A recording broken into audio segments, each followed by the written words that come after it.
दोस्तों, क्या गंगा में स्नान करने से हमारे पाप सब धुल जाते हैं? क्या कहा माता पार्वती से भगवान शिव ने। भगवान शिव की कृपा आपके और आपके परिवार पर बनी रहे। अगर आप भगवान शंकर के भक्त हैं तो कमेंट बॉक्स में हर हर महादेव लिखकर भगवान भोले का आभार व्यक्त जरूर करें। नमस्कार दोस्तों, स्वागत है हमारे YouTube चैनल अनमोल धर्मा वचन में। दोस्तों, आज की कहानी आपको बहुत कुछ सिखाने वाली है, इसलिए वीडियो के अंत तक बने रहिएगा। चलिए शुरू करते हैं आज की कहानी। मित्रों, एक बार की बात है कि भगवान शिव और माँ पार्वती हरिद्वार में भ्रमण कर रहे थे। माँ पार्वती ने देखा कि सहस्त्रों मनुष्य माँ गंगा में स्नान कर हर हर गंगे कहते हुए चले आ रहे थे, लेकिन सभी मनुष्य अभी भी पाप परायण लग रहे थे। माँ पार्वती भगवान शिव से पूछती है कि प्रभु, क्या अब गंगा समर्थ नहीं रही? कहा जाता है कि गंगा में स्नान करने से सभी पाप धुल जाते हैं, लेकिन ये क्या, ये सभी मनुष्य गंगा में स्नान करने के बाद भी पाप परायण लग रहे हैं।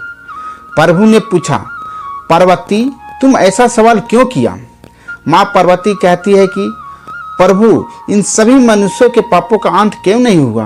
भगवान शिव मुस्कुराते हुए कहते हैं कि पार्वती, गंगा तो अभी भी सर्वसमर्थ है, लेकिन इन सभी ने पाप नाशनी गंगा में स्नान ही नहीं किया।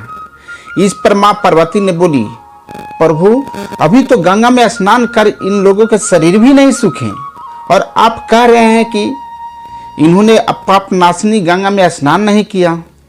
भगवान शिव ने कहा, पार्वती, मैं कल तुमको इस बात का भेद बताऊंगा। अगले दिन प्रातः बारिश होने लगी और सभी रास्ते पानी और कीचड़ से भर गए। जब बारिश बंद हुई तो भगवान शिव एक वृद्ध का रूप बनाकर एक गड्ढे में ऐसे बैठ गए कि मानो वह उसमें गिर गए हैं और उनसे वृद्धावस्था के कारण निकाला भी नहीं जा रहा है। उन्होंने माँ पार्वती को समझा दिया कि तुम गंगा स्नान कर आते सभी मनुष्यों को सुनाकर कहना कि मेरा पति इस गड्ढे में गिर गया है। मेरे पति सर्वथा निष्पाप आत्मा है और कोई निष्पाप पुण्य आत्मा ही उनको बाहर निकाल सकता है। अगर कोई व्यक्ति निष्पाप है, जिंदगी में कोई पाप नहीं किया है, तो वही मेरे पति को बाहर निकालने के लिए हाथ लगाए। लेकिन अगर कोई निष्पाप नहीं हुआ तो उसका शरीर जलकर भस्म हो जाएगा। माँ पार्वती अब गड्ढे के पास डालने के लिए हाथ लगाएं, लेकिन अगर कोई निष्पाप नहीं हुआ तो उसका शरीर जलकर भस्म हो जाएगा। माँ पार्वती अब गड्ढे के पास बैठ गई और सभी को सुनाकर कहने लगी। हर कोई सुंदर स्त्री को प्रलाप करते हुए देखकर रुक जाता। एक सुंदर स्त्री को वेदना में देख हर कोई उनकी मदद के लिए तैयार हो जाता, लेकिन जैसे ही वह वृद्ध भेषधारी भगवान शिव को बाहर निकालने के लिए हाथ बढ़ाने लगते, माता पार्वती तुरंत उन्हें टोक देती। वह कहती, मेरे पति सर्वथा निष्पाप आत्मा है और कोई निष्पाप पुण्य आत्मा ही उनको बाहर निकाल सकता है। अगर तुम निष्पाप हो तो मेरे पति को बाहर निकालने के लिए हाथ बढ़ाना। मैं तुम्हें पहले ही चेतावनी दे देती हूँ कि अगर तुम निष्पाप नहीं हुए तो तुम्हारा शरीर जलकर भस्म हो जाएगा।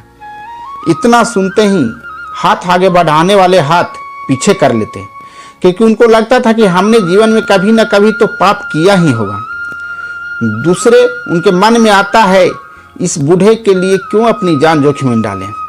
इस तरह सुबह से लेकर संध्या हो गई। हजारों लोग स्नान कर चले गए, लेकिन किसी ने भी वृद्ध को निकालने की हिम्मत नहीं की। शाम के समय एक युवक हाथ में लोटा लिए वहां से गुजरा तो माँ पार्वती ने उसको भी अपनी व्यवस्था सुना दी। जब वह मदद करने के लिए हाथ बढ़ाने लगा तो उससे भी वही बात कही जो अब तक वहां से गुजरे हजारों लोगों को कही थी। अगर तुम सर्वथा निष्पाप हो तो ही मेरे पति को हाथ लगाना, नहीं तो तुम भस्म हो जाओगे।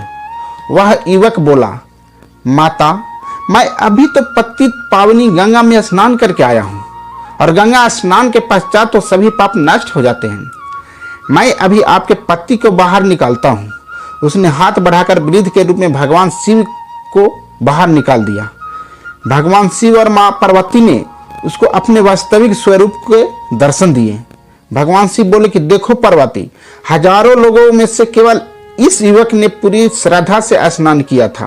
कहने का तात्पर्य यह है कि लोग बिना किसी श्रद्धा और विश्वास के गंगा स्नान करते हैं, इसलिए उनको उसका पूर्ण फल नहीं प्राप्त होता। इसका अर्थ यह कदापि नहीं है कि गंगा स्नान का फल नहीं मिलता, लेकिन गंगा स्नान का वास्तविक फल उसी को मिलता है जो पूर्ण श्रद्धा से गंगा स्नान करता है।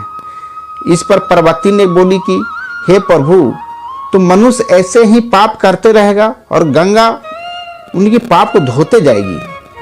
तब महादेव ने कहा कि हे देवी, ऐसा नहीं है कि गंगा स्नान करने से सभी पाप धुल जाएंगे। गंगा स्नान करने से वही पाप धुलेंगे जो गलती से पाप किया गया हो, जो अनजाने में पाप किया गया हो। अगर आप जानबूझकर कोई पाप कर रहे हैं तो वह गंगा स्नान करने से भी आपका पाप नहीं धुलेगा। अपने प्रश्नों का उत्तर भगवान शिव से जानकर माता पार्वती प्रसन्न हो जाती है। तो दोस्तों, कैसी लगी है हमारी कहानी? अगर अच्छी लगी हो तो कमेंट बॉक्स में जरूर बताना। हो सके तो अपने दोस्तों के साथ भी शेयर करना। पुनः मुलाकात होगी ऐसे ही अगली वीडियो में। तब तक के लिए हर हर महादेव, ओम नमः शिवाय।